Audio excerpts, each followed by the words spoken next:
administer the oath, please. Representative James Tipton, House District 53. Representative Derek Lewis, District 90. Representative Tina Bojanowski, District 32. Raise your right hands. You swear and affirm to tell the truth, whole truth, and nothing but the truth. I do. I do. I do. Thank you. Please proceed.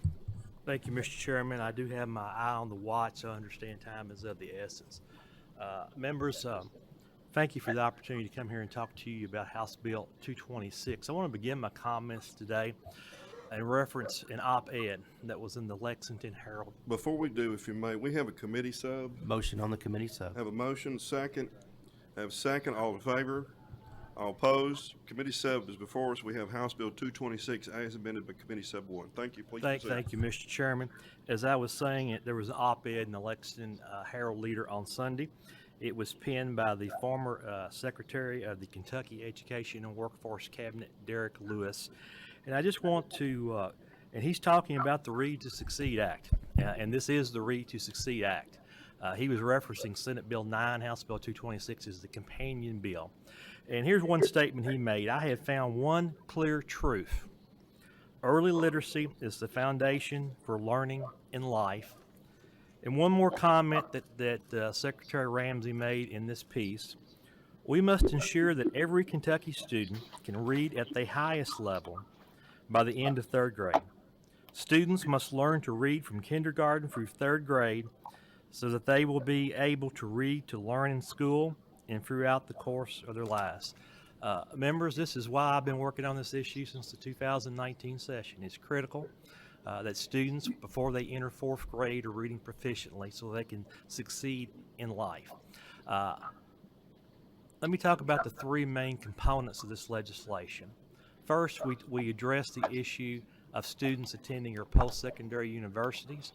We address the issue of identifying areas that they need to understand and direct our post-secondary institutions to do that. Secondly, we focus on professional development. This legislation will bring about professional development. We often hear the term the science of reading, the 5 essential components of reading: phonetic awareness, phonics, fluency, comprehension, and there's vocabulary. There's another one there. It focuses on that, providing professional development. It also will establish coaching models to go out and help early education teachers in their teaching in early literacy. As you might imagine, we're in the Appropriations and Revenue Committee.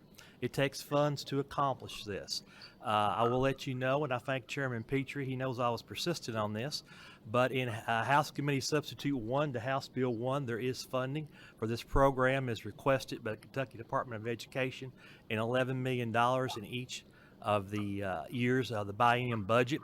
I've also been told by the KDE they are preparing to put $10 million of ARPA funds into this. It's so essential to that. The committee sub, I'm going to address one component on the committee sub on page 6. There's one reference in two references where it says, talks about the local board. We changed that to the superintendent. Also, House Bill 93 that was sponsored by Representative Derek Lewis was incorporated in the sub into this legislation at this time, Mr. Chair. I'll let Representative Lewis share what was in his bill. Please proceed.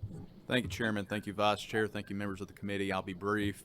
Like many of you over the summer, my superintendents reached out. A couple of my counties participate in the Read to Achieve program.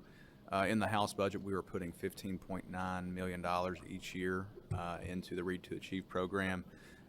What House Bill 93 does is just give these schools the flexibility to dedicate portions of these grant monies to their salaries. Had a great conversation, many conversations with Commissioner Glass, KDE. They reversed course, but this will put this in statute. That's what House Bill 93 does, and it is part of the committee sub. Thank you. Mr. Chairman, I was very fortunate to have Representative Bojanowski as my primary co-sponsor. She's come on board in the last year. She's been a great help. And at this time, I'd like her to make some comments as an actual classroom teacher about this legislation. Please proceed. All right. So I teach reading every day that I'm in the classroom. And what I want as a professional is have more professional development to guide me in the instruction of reading. And this bill would end up with the appropriations putting $32 million over 2 years into enhancing the professionalism of the teachers. So I'm very grateful for the bill and can't wait to share it with my colleagues. Very good, thank you. Anything further? Mr. Chairman, I could talk all day about this, but at this point, I'll be happy to entertain any questions the members Motion on have. House Bill 226 as amended by the committee sub.